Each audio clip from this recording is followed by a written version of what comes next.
is reinstated. Open sesame! Commander Klingon vessel. We are energizing transporter beam. Now. One, engage!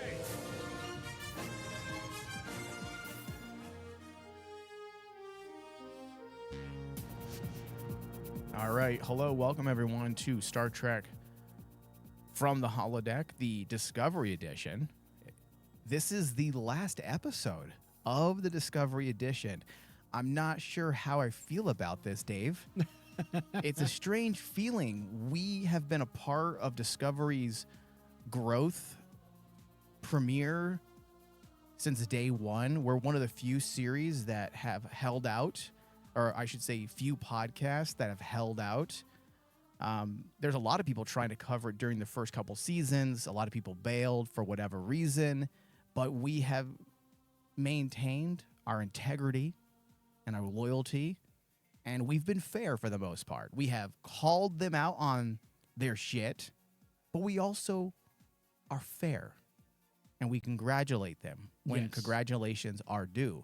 And just to set the tone for this discussion, Dave, congratulations are due for the final season, as well as something that very well might end up being one of my favorite Star Trek finales of all time. Not the best, but it's one of my favorite. Yeah, that was a question that you posted to me prior to us recording today, was trying to figure out the best finales for every series. And we will get into that at the end of our discussion today. We're going to rank. And I'm telling you, man, this actually kind of surprised me because, like, taking into what we just saw, I'm hoping that I'm not biased just because it's just what I just saw. It's the most recent thing. Mm-hmm.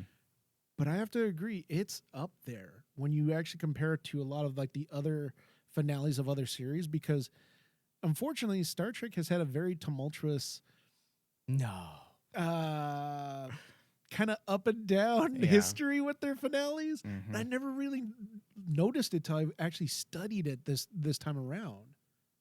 Yeah.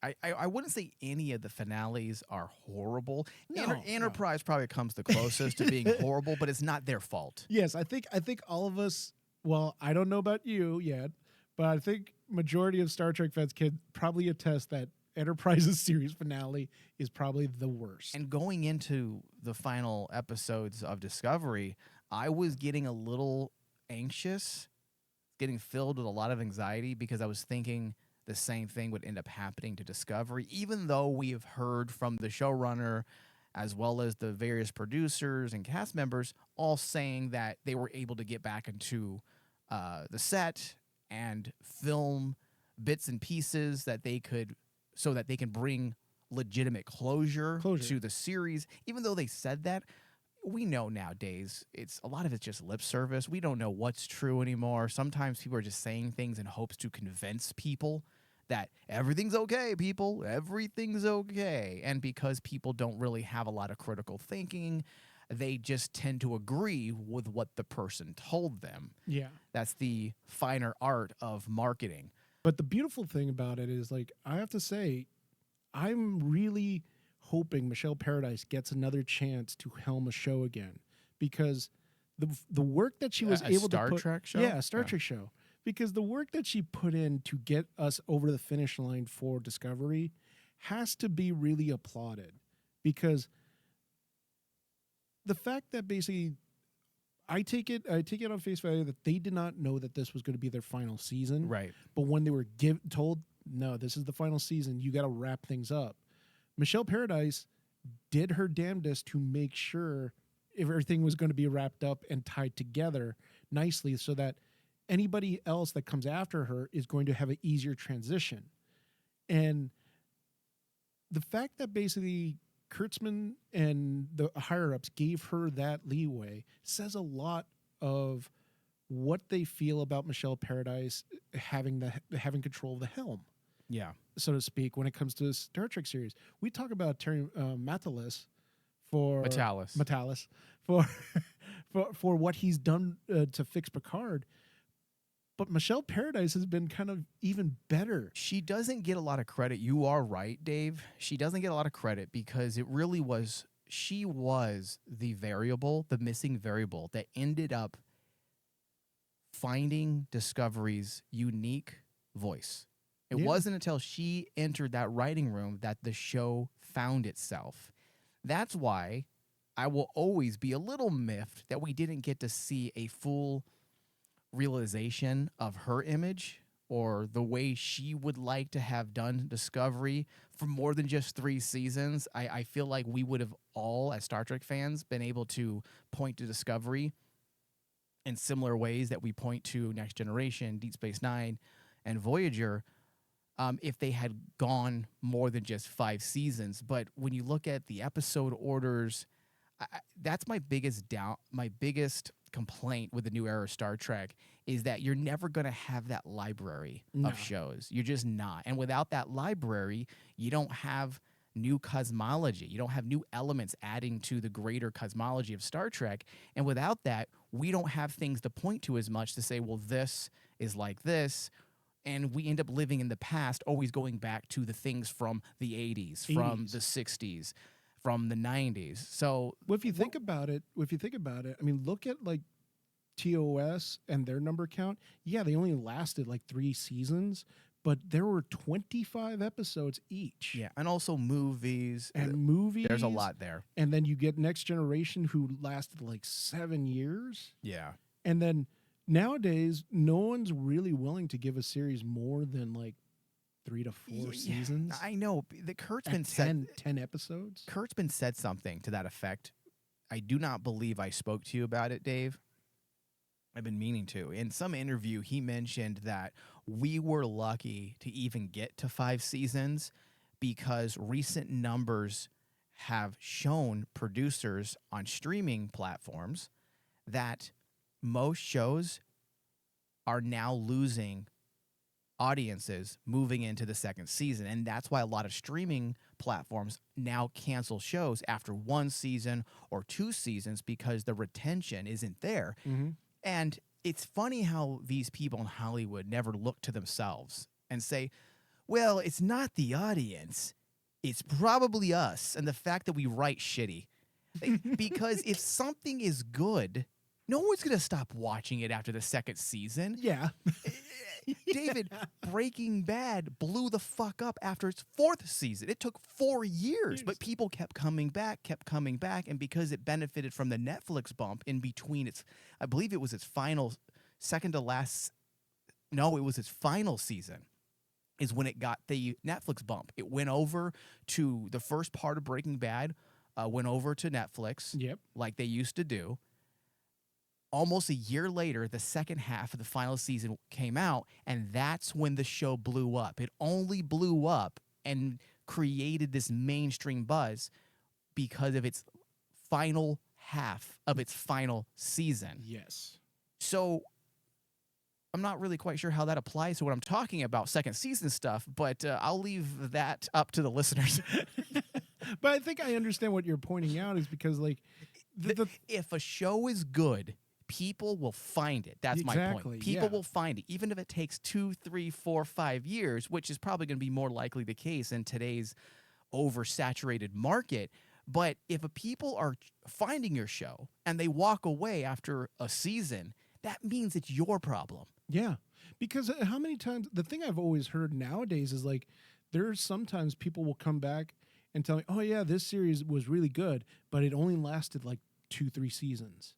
And it's like, well, the problem isn't like the audience, it's basically that the higher ups aren't patient enough to actually give the creatives enough time to get their story moving. And that was the beautiful thing about Netflix in its earliest state. Yeah, or the at least, bingeable culture. and I mean, not its earliest state, but maybe it's, 2nd or 3rd stage, mid-2000s, 2013 to 2017. Netflix never canceled things. Very rarely did they cancel things, but now because there's so much content, they're now playing the broadcast television game where, well, ratings say it should be canceled. That's old. Yeah. All right, so let's officially get into Star Trek Discovery. the final season. If people can't tell, we are combining the final 2 episodes since essentially it was one story. Yes. And in a lot of ways, episode 9, Lagrange Point, and episode 10, Life Itself, were written like a movie. Yeah, it was written as like a part 1, part 2. Yeah, it was so satisfying for me in almost every way. I really don't have any complaints about the way it ended. I was a little disappointed seeing a lot of people not bitching. Surprisingly, it was somewhat tame compared to years past, but there were people saying that they felt Discovery put the brakes on, that they didn't really follow through with the story pertaining to the progenitors. But I would argue that they did. If you're watching the show from beginning to end and you're paying attention, and if you're listening to our show, then you probably already know this and you probably have seen what I'm about to talk about. If you remember at the very beginning of the season, Dave, we were talking a lot about existentialism. Yes. And not just the philosophical aspects, like the philosophical movement of existential philosophy, but the attitude of existentialism, which Michelle Paradise took both versions to create the theme of the final season Yeah, the thesis of Star Trek Discovery. So, for example, just to remind people, the existential attitude is a philosophical attitude that refers to a profound sense of disorientation and confusion in the face of an apparently meaningless or absurd world. Okay? Now, existentialism in its philosophical form, the movement of philosophy, it emerged in the 20th century, so it's fairly recent. It centers on the analysis of human existence, emphasizing themes such as freedom, anxiety, alienation, and the absurd. Those 2 definitions I just gave you is literally what the final season was built on. Yeah. And if you look at like those points, each of those points pertain to a specific character throughout Discovery's final season. Yes. Now, they bookended it as well, very definitively. They didn't say existentialism, because if they did, that would be the biggest hack job ever in Star Trek. You don't say, hey, this is so existential, bro. You don't say things like that. Yeah. So when you hear things, or characters, I should say, saying things like, what's the meaning to this? I need to find meaning. I feel lost. This is absurd. Things of that nature. Those are usually words that will signal what's actually being said. And we broke all that down at the beginning of the season. Now, the way this season ends, in order to be true to existentialism, it had to end this way. There were people complaining about the progenitors and how, well, it kind of ended up being meaningless. And I think it's funny that they choose to use that word, yes. meaningless, because it's actually the opposite of that. If you had given Burnham, Colbert, Stamets, Adira, Rayner, Tilly, Booker, everything on a platter, here's your meaning, that's not existentialism. Yes. The idea is that you have to create your own forms of meaning, because that's the nature of freedom. Yes. If you make or wait for others to define your existence and your meaning in life, then that's not freedom. You're relying on others to shape your existence. Yeah. So existentialism was at the forefront. It was literally the foundation, it's probably a better way of saying that, of the entire final season. So the fact that the progenitor and they end up not really being what we had all thought they would be, is a good thing. Because if you get to the cradle of life, if you will, where the progenitors that seeded all life have all the answers and it gives you meaning, that's essentially meeting God. And when you meet God, the world is no longer absurd and is no longer meaningless because God has inscribed meaning into all of our lives. Exactly. And it goes against, in all honesty, that's why one of the cool philosophical arguments in all of Star Trek is there can't be just one God, because like it would go against the belief that going out into space, going out and discovering the new world, so to speak, Right. would be shattered with the idea that there is only one, this almighty being. That's why the whole idea that they posed was like, yeah, the progenitors were actually a species older than us, and they were above us in technology and enlightenment, but they got their technology from another race from that's even more powerful than they were or older than them. Yeah, which I thought was cool because it does answer the progenitor question, but also leaves the question mark. The fact that the progenitors also found this technology, I thought added to the mystique of the universe. I didn't Yeah. want that was my biggest fear of getting to this moment and the progenitors handing out answers. Mm-hmm. Is that really what we want in Star Trek? Do we really want answers to the universe? That literally would defeat the entire idea of Star Trek, which is to seek out new life and explore. Yeah, it goes against the whole idea that Star Trek from day one is one of their core tenets is we are supposed to every day better ourselves, seek environment, seek out utopia. Yeah. Utopia is always out there in the distance, and it's just like a fingertip away, and we're supposed to be constantly going towards that. And another thing that makes me just love Michelle Paradise that much more is that she obviously understands philosophy because one of the cornerstones, let me start with that. One of the cornerstones of philosophy that was floated from one of the fathers of existentialism, Jean-Paul Sartre, floated the idea that existence precedes essence, okay? And what I mean by essence is the thing that makes us who we are. We first are born as a blank slate, and because of our freedom, we then define who we are, thereby generating what will be our essence.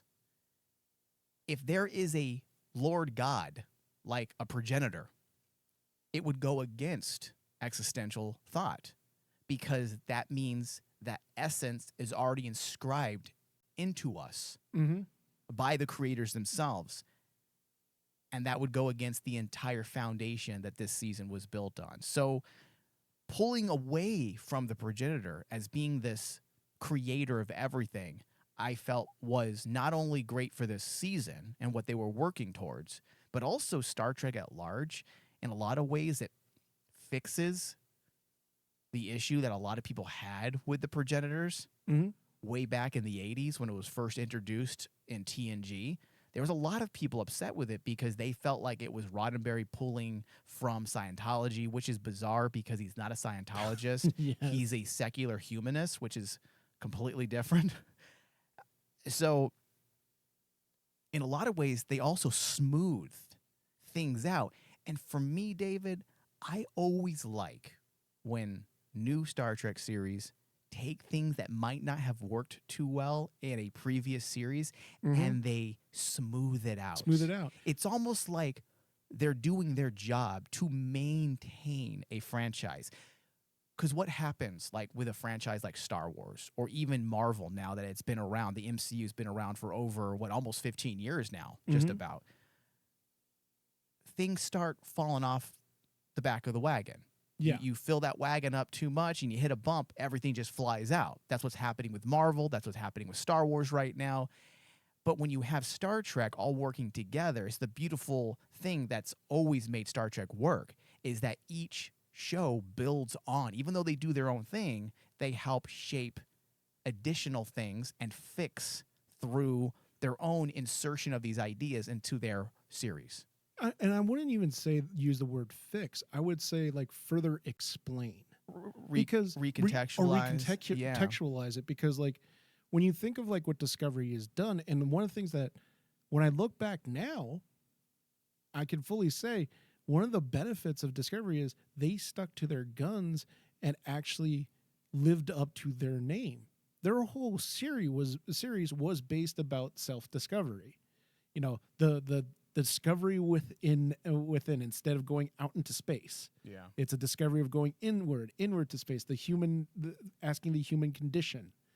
And the fact that they carried that for 5 seasons, and then on top of that, still were able to maintain their connection to the core tenets of Roddenberry's Star Trek, that's something to be applauded. Yeah. Because just like you said, you see other franchises that unfortunately they have way too many cooks in the kitchen and everyone's saying something, but no one has a unified voice. No one has that. You talking about other franchises? Yeah. Everyone has their own ideas. We're seeing that with Star Wars currently. Yeah. Everyone has their ideas, but nothing is tying to a centralized focus. Dude, but it's a happy coincidence, I would say, that Star Trek is built on philosophy. Yeah. Because that right there is a mediating element. It keeps things in check. Mm-hmm. And it keeps things consistent and coherent across the board for the most part. Star Wars doesn't really have that. Doesn't have a definitive thing that defines it without... I don't want to say it does it. It does have, like... It has its genre form. Yeah. It has the obvious. The philosophy in Star Trek is not obvious unless you know what to look for, or they have those specific episodes that TNG used to do a lot, where you have like Ethics 101 type of episode. Well, in a lot of ways, the difference between that, now I look at it now, and maybe this is the old man sitting, 40 plus years after watching all of this, content from all franchises, and I can pinpoint everything. Star Trek is meant to be really educational. Star Wars, not so much. It was designed to solely entertain. Yeah. It's there to entertain. Well, I mean, Star Trek was obviously designed as a commodity as well. I mean, it was on broadcast television, but the core tenets of Roddenberry had a point. He wanted to show people during the height of the civil rights era, when things were changing, that we could be at peace with one another, that we can rise above. So that idea of optimism, compassion, it was built into the DNA of the franchise from day one. So that's a good way to look at it, to contrast Star Wars and Star Trek. Yeah. And it's not saying either one's better or worse than the other. It's just basically now I can actually formulate what is the difference between the two. Yeah. Because like we always hold all the franchises to a standard, but we never actually figured out what is that standard for all the franchises. I mean, you could say for Star Wars, and I don't want to get into this too much, you could say for Star Wars, the films were built on the idea that Henry Jenkins talks about a lot, the hero's journey. The hero's John journey. Campbell. Yeah. Is it John Campbell that came up with John that? Campbell, yeah, I believe so. The hero's journey. If you look at all of Lucas's 6 films... And the thing that he always talks about in interviews is the hero's journey. Yeah.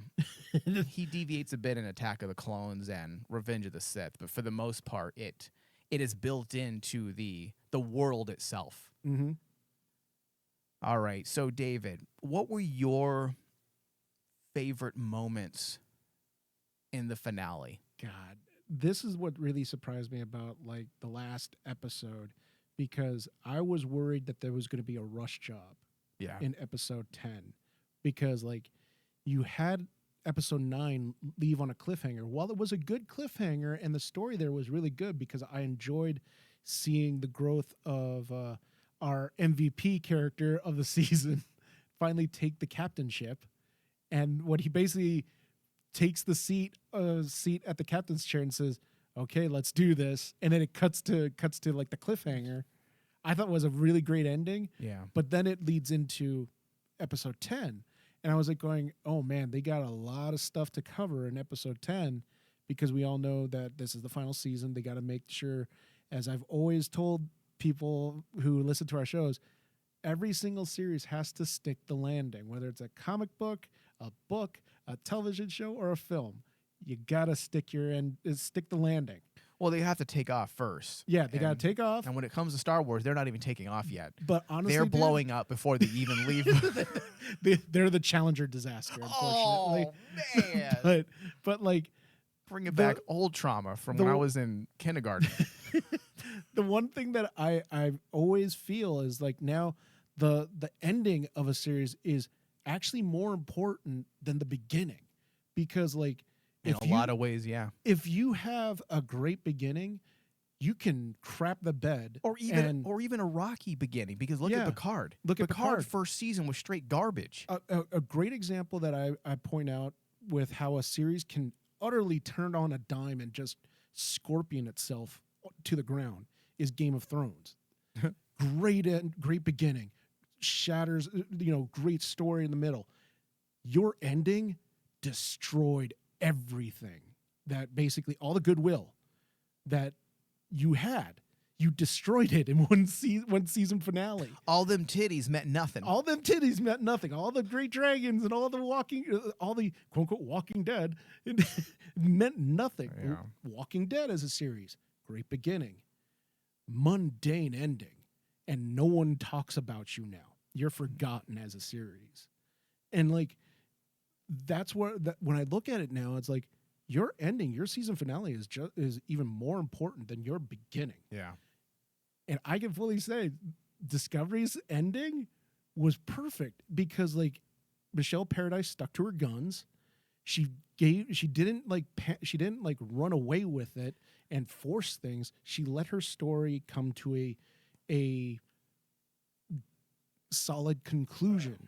A logical ending.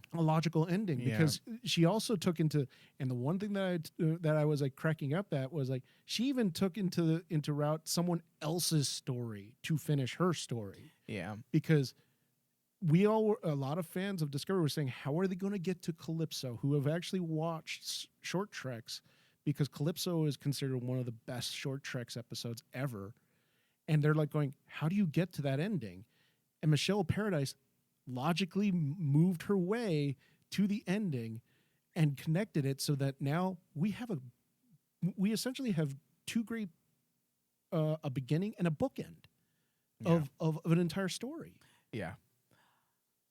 I agree. I feel like Michelle Paradise did what a lot of people can't do. And I listen, nothing is perfect, and I know there are far few complaints. There are complaints, but far less than I had thought would happen.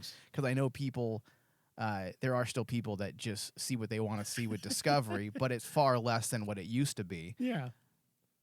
But also, the thing is I was nervous moving into this season because of all the press leading up to the 5th season was all about how this season they're going to take cues from Strange New Worlds and older versions of Star Trek. Mm-hmm. And to me, that's you tucking your tail and running away and not sticking to your guns, because you're now kowtowing and changing your plans or your serialized format and your style of writing because certain people don't like Discovery. But when you're in its 5th season, you're not going to suddenly win people over. So you might as well just stick to what you're doing because it is working for the people who like your show. However, they really didn't make that many changes to the overall narrative of the season. Yes, there was a little more fun there. There was a little more hijinks that was reminiscent of the Kirk and Spock era of Star Trek. A lot more action, but they didn't pull away from what makes Discovery Discovery. They found a middle ground. And that's the beautiful thing too, is because you mentioned like favorite parts of the episode is like also the parts that basically Michelle Paradise and her writing staff were able to do something that I have been harping at a lot of series to work on. Make your story matter, but also it's okay to give those nods to the fans to make them happy. Yeah. If you're going to do the quote unquote Easter eggs, make them count. Make them count to your story. And like the points that basically really pop out of my head when I think about this episode now, fixing Enterprise, because we got to see, surprise, surprise, my favorite character so far in the entire series is Kovich, and he turns out to be Daniels. Yeah, that was surprising. I did not see that coming. Although when it was stated that he's Daniels, Yeah. it made sense. It made complete sense. Because if you remember in Enterprise, Daniels was a bit of a fanboy Yeah. of Archer. He was obsessed with the Federation. Oh, this is so great. We have to save the we future. have to save the future. We have to save, in order to save the future, we have to save the past. He was a bit of a fanboy of Archer. That's why he was awestruck. So when you look at Kovich as how he was introduced in third season, this guy who seemingly knows everything. Yes. And then we get to the final season, and it turns out that the reason why he knows everything is because he's the fucking time traveler dude from Enterprise. From Enterprise. He's Daniels. And it was like, I was cracking up because I was like on pins and needles when Burnham shows up in his office, and you start seeing like, that's when the Easter eggs count. Yeah. Why the heck does he have Cisco's baseball, That's so good. baseball and glove? So wait, hold on. So what did he have? He had Geordi's visor. Visor. He had Picard's wine. Yes. He had Cisco's ball and glove. Yep. Thank you for for paying homage to Deep Space Nine, especially since everybody after Deep Space Nine has stolen from Deep Space Nine. People keep talking about how great Next Generation is and how great the original series is, which it is. I love it. But how come, if it's so great, all you people that do movies, including JJ, all steal from Deep Space Nine? Exactly. And like, take that scene into parallel of like how when Discovery first started and they did the one captain's room where they had all the Easter eggs in the room. Yeah. And everyone went ape crazy. What does he have in his ready room and everything else, right? And that led to nothing. But here in this shot, this is different. Same concept. You see all these Easter eggs, and it leads up to the reveal of Daniels, because it makes sense that Daniels, who is the Federation fanboy time traveler, who will do anything to protect the Federation's history, would be the guy that basically leads the Red Directive and says, yeah, I have to protect, this is why Burnham's important, because like she's the one that the whole Discovery crew could have actually destroyed the Federation's history. So he has to watch over them and literally help them and make sure, well, the Federation's not existing in this time frame right now. Let's get it back on track. And when you think about it, I'm like, yeah, actually, thinking about Star Trek's lore and mythos, Daniels is like the one character that I would think has more legitimate reason to want to help Discovery than say like a character like from like Q. Well, see, his interest, his involvement, his behavior, it all makes sense now. Now, obviously, this wasn't planned originally. I believe, according to an interview here with Michelle Paradise, let me open this up. The idea that Kovich would be Agent Daniels was not established until season 4. And Cronenberg obviously had no idea who Daniels was when he was told, but after they explained it to him, he was really excited. He's, oh, this is cool, because he now has a connection to other Star Trek series. Yeah. So he liked the idea. I know some people were complaining, including the actor that played Malcolm from Enterprise. But if you read his complaint, though, Mike, it's kind of hilarious, actually, why he's complaining. It's solely jealousy. Yeah. It sounds like he wants to be in Discovery. Yes. That's what it sounds like. It's because it stems from an issue that a lot of Star Trek actors have had when you introduce new characters into a series. There was a lot of inner turmoil when Jerry Ryan was introduced into Voyager, because the established actors had assumed that they would lose screen time and that the show would become about Jerry Ryan. Same thing with Deep Space Nine. When they brought Michael Dorn to play Worf again, to reprise his role as Worf in season 4 of Deep Space Nine.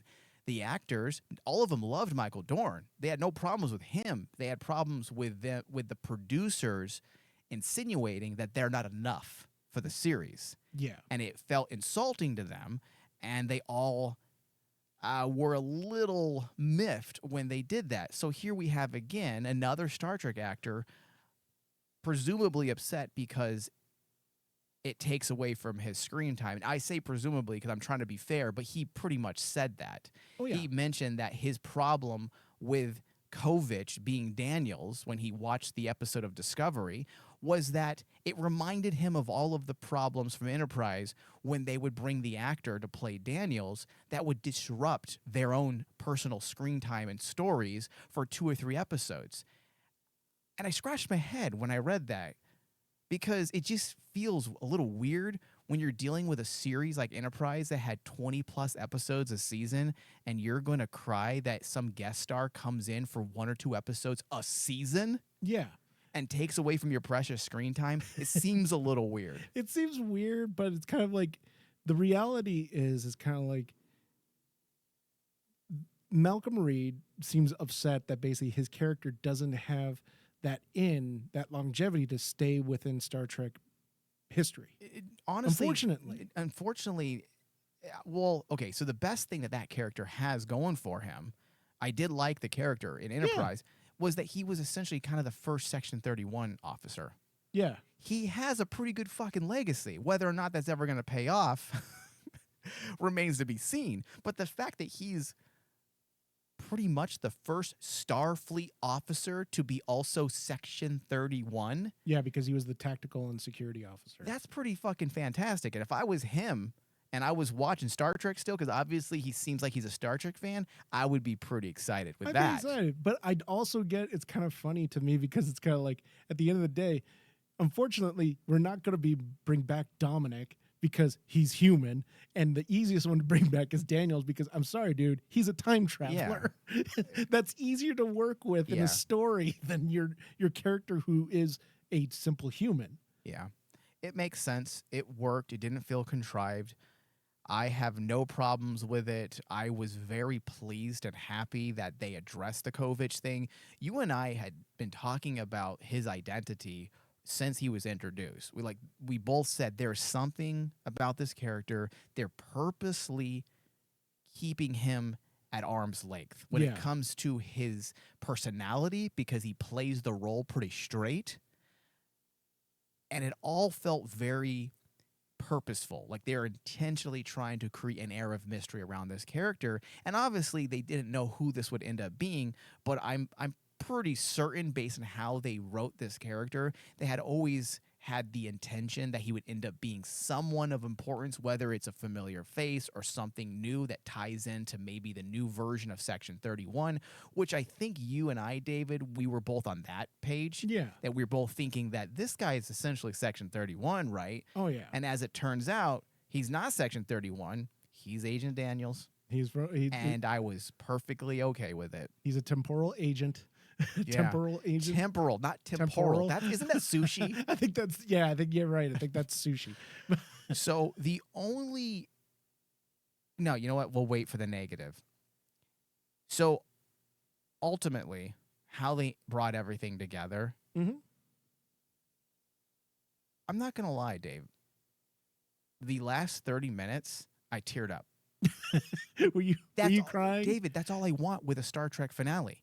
And now that means the only finale that I didn't tear up on was Enterprise.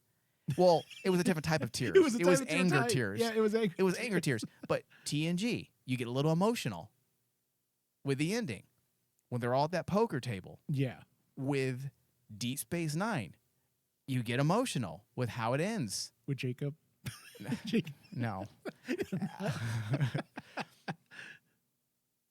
Voyager. You are invested emotionally with the ending.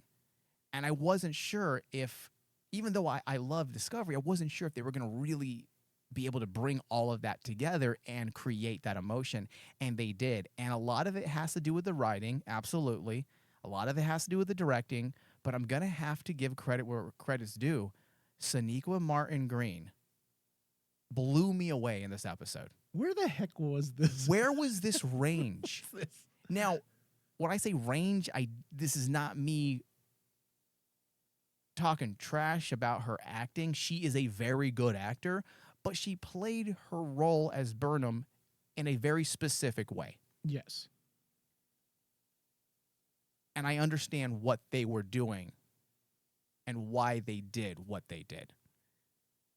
But it does make me wonder, if you had Sonequa Martin Green and she's capable of these types of performances, why was the default always her crying and sad? Yeah. When you could create emotions through happiness, through joy, through a sense of completion and meaning. Fuck, dude. It was good. Oh, yeah. Especially. It was such a good ending. And to see her and Booker have a happy ending, which I did not expect to happen, honestly. Same here. The epilogue was a rare occurrence. How often do we get a chance to have an epilogue like that? I don't think ever. Have we ever had an epilogue in any Star Trek finale? No, never. The closest one is probably Voyager. That's probably the closest. Because if you think about the way that Voyager ended. Was there? I wouldn't call that an epilogue. Yeah, but it's close. It's pretty close because you get the sense they tried to wrap things up. Oh, yeah. Okay, I get what you're saying. Yeah. But here, this is an actual, honest to God, true narrative where you have like the epilogue. Mm-hmm. This is probably the first series that I think has done it, because majority of the time when we look at especially when I look back in the history of a lot of the Star Trek series, they were usually either cut short, a la the original series. They only lasted like 3 seasons and then they got canceled for television. And then the other series were either cut short because of either ratings or other series were coming in and they were like going, we need to shuffle you out so that we can actually focus on these series. Right. Like that essentially that's what happened to TNG. TNG, after this monstrous run, had to get cut because they were moving on to DS9, and they were already producing the movie as well. And producing the movie and going into Voyager and then going into Enterprise and going into they had a lot UPN. of spinning plates. Yeah, they had a lot of splitting plates. So they had to close the essentially the flagship at that time. And I suppose it's the nature of broadcast television. There's a very specific way you write for broadcast television in the 90s, and there just probably wasn't room for this type of writing. But in a lot of ways, I think Discovery, I know this sounds odd because the show came to an end in its 5th season, but in a lot of ways, it benefited from being on Paramount Plus and also knowing ahead of time that it was going to be canceled at the end of the 5th season, because it allowed the writers to take their time. They had almost 2 years, a year, to work on that epilogue, because the series itself, the 5th season, was in the can prior to them knowing that they weren't going to come back for a season 6. Yeah. So they greenlit some money for them to shoot additional scenes in order for the series to feel complete. And that ultimately is probably why we got such a great epilogue, because they were able to dedicate a specific budget and a script designed solely for that epilogue. Yeah. So it paid off. So there's always a silver lining, Dave. There is. And that is definitely the silver lining. Now, when it comes to characters, I think the only thing that felt a little weird was how Colbert was suddenly satisfied with not knowing anything. Yes. That was the only thing that I can point to and say it didn't quite feel right. The entire season was built around Colbert wanting answers, meaning, understanding things. Not even an answers. He wanted to better make his legacy count. Because remember, the big thing that he was like pining after was the fact that, well, what is my work going to essentially mean at the end of the day? And it did seem kind of odd to me that basically with a simple, like conversation with Adira, suddenly he's like going, I think the It phrase was a conversation with Book. Was it with Book? It was in the ship where he suddenly Oh yeah. has this come to God moment, Come to Jesus moment. where it's like, I'm okay. And I get what they were trying to do, but in a lot of ways, it feels like he should have been inside the portal with Burnham. Yes. I feel like that would have been a way better story for him if he had partnered up with her and went to meet the progenitors. Then I would have been okay with him coming to the same conclusion as Burnham. Like, maybe we don't need these answers, that we need to find our own meaning. Yeah. Because there was a little bit of a disconnect. And let's say Colbert didn't end up going to that dimension where the progenitor tech was.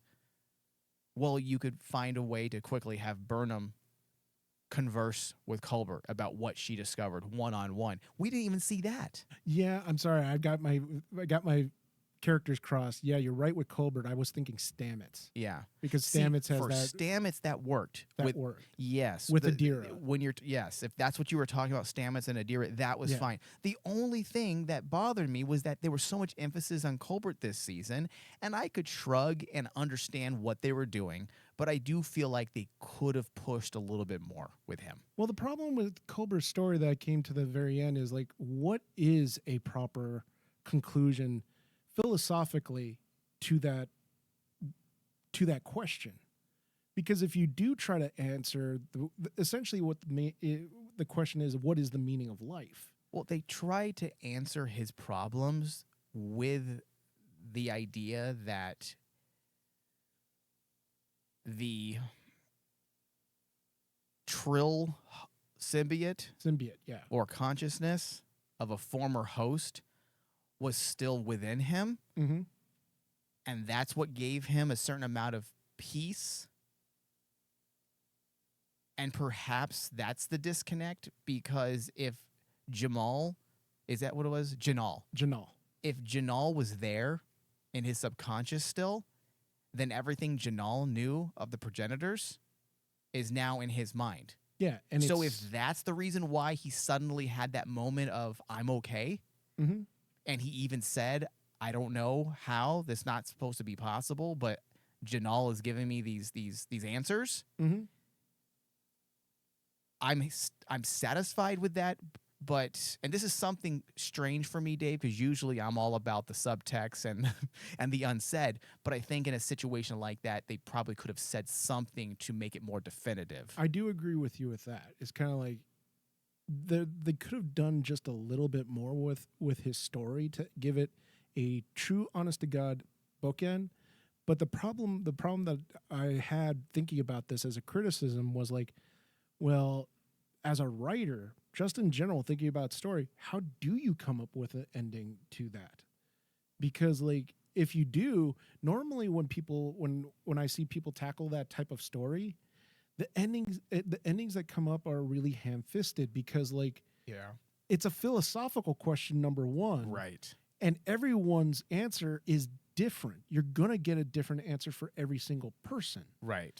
So if you came up with an answer for Colbert, it would only mean something to Colbert and not us as the audience. Right. So they were kind of like, I gave him props for actually tackling the story since day one.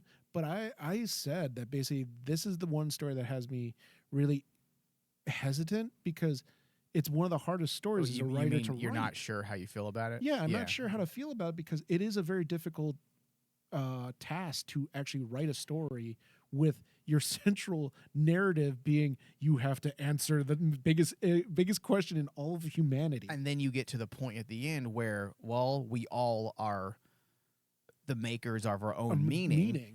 You're right. It is a difficult question to answer, specifically for Colbert. So you're right, and let's just move on. Because I don't want people thinking, because we're harping on it, that it's a major issue, because it really isn't. It's not an issue, but it's actually a really cool. It's literally the only negative thing. Yeah, that I would point to in this finale. It's a cool, and it's minor. It's just the reason why I even bring it up is because it was built into his character since the very first episode of the season. Yeah, to me, it's really a cool criticism of like actually taking a look at how do you write a story. Well, there's many ways of writing a story. We mentioned it in the David, past. if you have that answer, can you please send it over to Leslie Headland as well as Kathleen Kennedy, because they're definitely wanting I am not to a know miracle that worker. secret.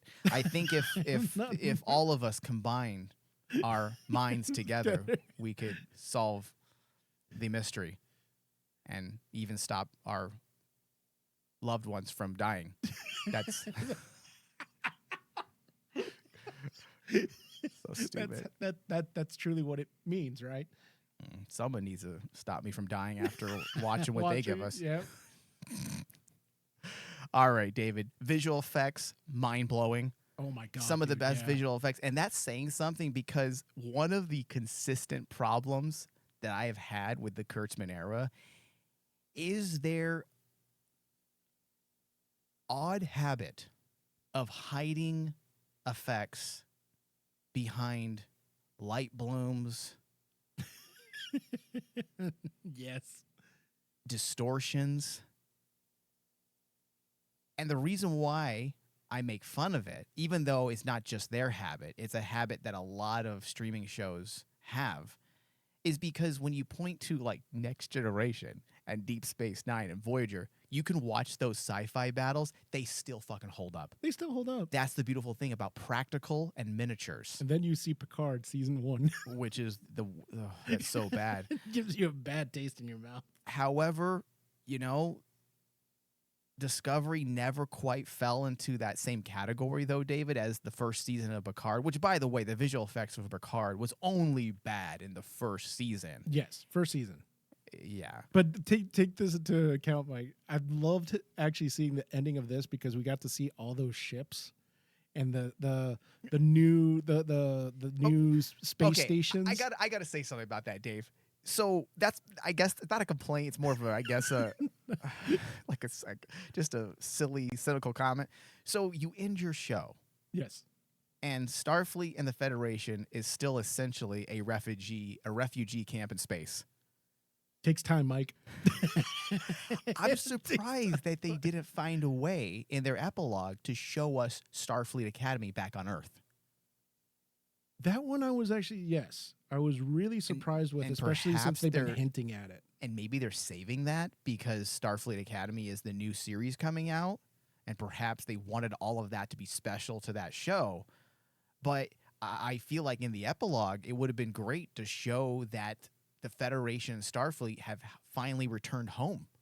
That's the thing, is kind of like I was really expecting, especially since the Academy storyline, especially with Tilly, was kind of front and center, and I was expecting to see that in the very end. They first contacted / insurrectioned Tilly. Yeah. Like they did with Michael Dorn's Worf, where they just found, oh, you're on Deep Space Nine now, but suddenly you're here in the Enterprise. Let's quickly say a few things to explain for those people who are in the know why you're suddenly here. They're suddenly here. That's kind of what they did with Tilly this season.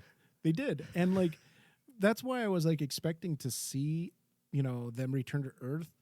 It didn't quite bother me too much though, because at least they set the context that Earth at this point, it was almost treated like separate from the Federation. Yes, you're right. And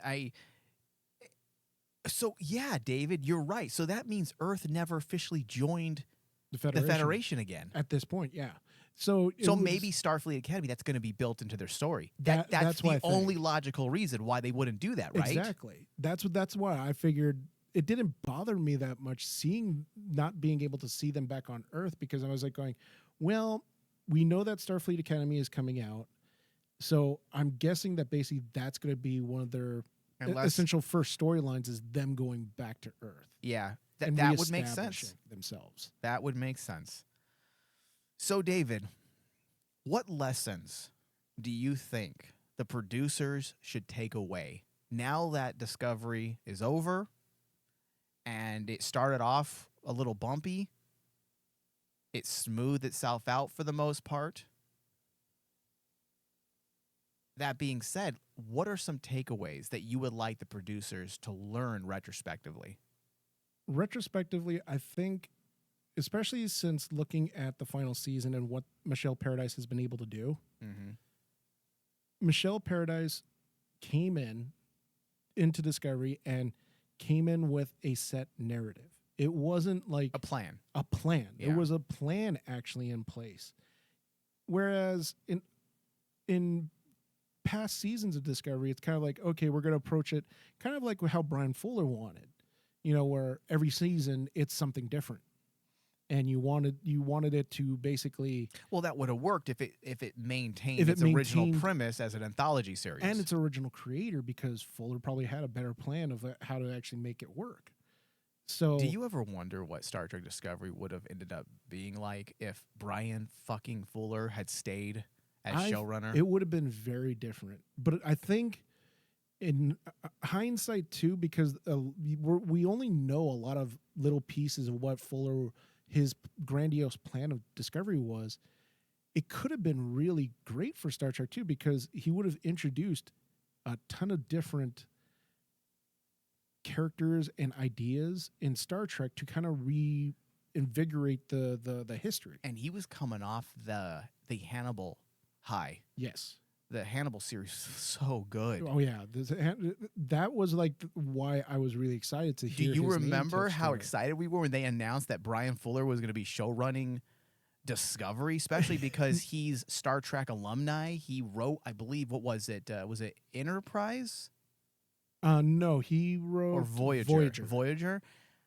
So it was exciting on multiple levels. You're having an old school writer come back to helm Star Trek, and this is the motherfucker that just got done doing one of the greatest TV shows on broadcast television, which was Hannibal. Yeah.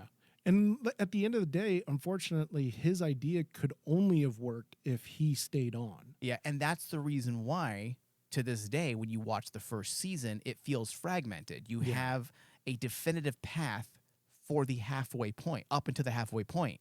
And then after that, everything kind of falls into a whole different category of themes, direction. So basically the lesson is what? You want them to make sure they choose a showrunner that knows what they're doing. And has a game plan. And has a game plan. Has a game plan from day one. I would agree with that, David. I'm going to double down on that as my lesson that the producers need to learn. And I know some of these things are uncontrollable.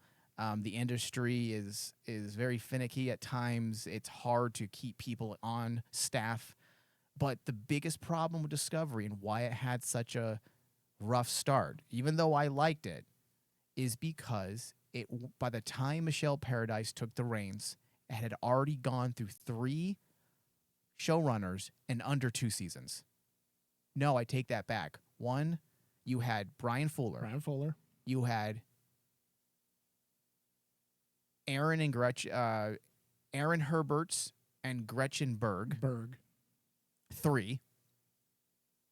They were a duo, but still, a duo each comes with their own creative ideas and handling different portions. And when you vacate the premise and fill 2 roles with just one person, there's going to be some issues there. It's a burden of having to carry the weight of 2. Then you bring Kurtzman in. Then you bring Michelle Paradise in. All in 3 years. 4 showrunners. Yeah. That's the reason why the show didn't find its feet until the 3rd season. Because Michelle, that's Michelle when she was in took control. over. Yeah. Yep. So that's the lesson. Make sure you hire the right fucking people. Yeah. And that's why I said I want to see Michelle Paradise continue on into another Star Trek series. All right. So we only have about a minute left, David. You know what? We already said we were going to do it. Rank the seasons really fast. We will do ranking finales later. Rank the seasons. Rank the seasons. Okay. So you mean like Discovery seasons? Do you want me to start first? Yeah, go ahead and start. Okay. Let's see here. This is going to be strange. Season 3. You know what? This has everything to do with the fact that it's more consistent and it feels like one showrunner is controlling it. Season 3, 4, and 5. 2, 1. Really? Now, that's not saying season 2 isn't fucking great. I take that back. See, this is why I should have waited so I can think about it a little bit more. Season 3 Ooh, that's a call, isn't it? See, yeah. Ooh. I was about to say, Ooh, hold you on, really? hold on. Cry of a child. I do like that season, but the Cry of a Sakal part, child. yeah, I don't really like that. That's not sticking the landing. Season 4 with Species 10C is pretty fucking strong. Yes. So I'm going to say season 4, season 2, season 5, season 3, season 1. I am going to actually surprise you because I'm going to go season 5 is my favorite. Season 2, season 4, season 3, or season 1, then season 3. Because that ending, dude, that ending was so shitty. No, it's not. No. Listen, let's. I made fun of it a lot. It's not bad writing. Mike, it was a cry of a child. It's not bad writing. It's lackluster. The idea that the dilithium no longer worked in the entire galaxy because of this child. Yeah, his voice radiated, Mike. That is a silly way to explain things. Yes. But the way they let me take that back. So it's lackluster. Like I said. But how they executed it and explained it, it makes sense. It's just we had headcanon for days. We're like, oh my God, this is going to be this. It's going to be that. And then it was the cry of a child. And not only that, you had Sakal, who spoke like a baby. And think about this, Mike. Which made no sense because the idea was that he's been isolated since he was a child, so he doesn't really speak English very well. It's broken English, so he speaks like a child. Yes. But he was around holograms his whole entire life that spoke like adults. And which made no sense because his mother, before she died, gave him an entire holodeck to live out his life with people who spoke like normal adults. See, you're getting upset about it. And then listen, we got to end our last Discovery Edition episode of all time has to end with a little bit of shit talking. Come on. And think about this. We don't see the character ever again. No. And like you think, dude, they knew as well. I mean, come on. How much would you have been laughing in the very end? Saru looks at Tarina and says, by the way, we have to take care of this guy I adopted. Dude, didn't even mention Sakal at the end. Mention him. And I was like, I think Tarina would be going, this is highly illogical. Saru's like, fuck that guy. All right. Would you be my friend? So bad, dude. He really did sound like Ben Stiller from Tropic Thunder. You make me happy. You make my eyes rain. Oh, I'm sorry, Michelle Paradise. That you did bring things together. And overall, your chapter of Discovery is really good. And it's a great legacy to leave behind when it comes to Star Trek. But that last bit. It was a start. Yeah. That was your start. Yeah. At least you finished strong. That's true. And gave us one of my favorite finales. Yep. In Star Trek history. All right, Dave. I guarantee you, that last statement that I just said is going to like agitate so many Star Trek fans. Like, how fucking dare you, Discovery? They're screaming con right now. Oh, just wait till we actually come out with actually ranking the finales, because I think people will be really pissed off at the I'll just say it right now. One of my least favorite finales is, I think I already said this, is Next Generation's finale. I don't think All Good Things is that great. See, I could see your point, but All Good Things is probably one of my favorites, just because I think it hits all the feels for me as a fan. I think that's what the strength is. What does it do for anyone else on that show?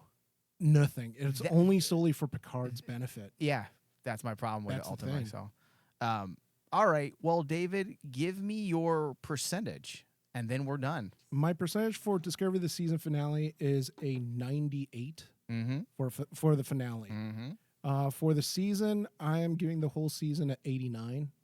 That doesn't make sense based on your other percentages, but I'll go with it. Yeah, don't worry. It comes out to David math. That's Ryan averages. That's what Ryan does.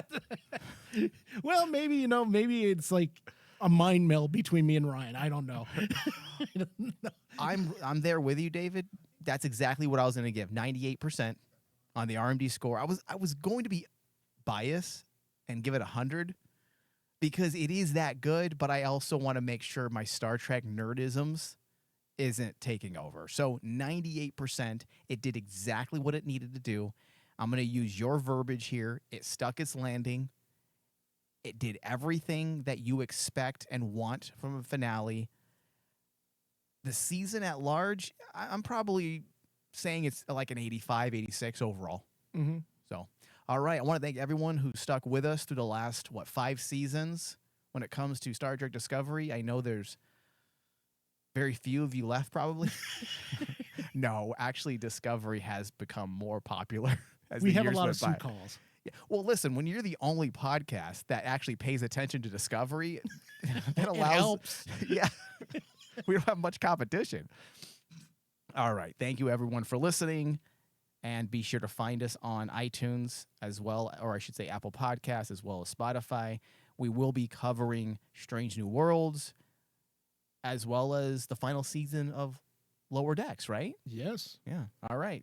Thank you, everyone. Live long and prosper.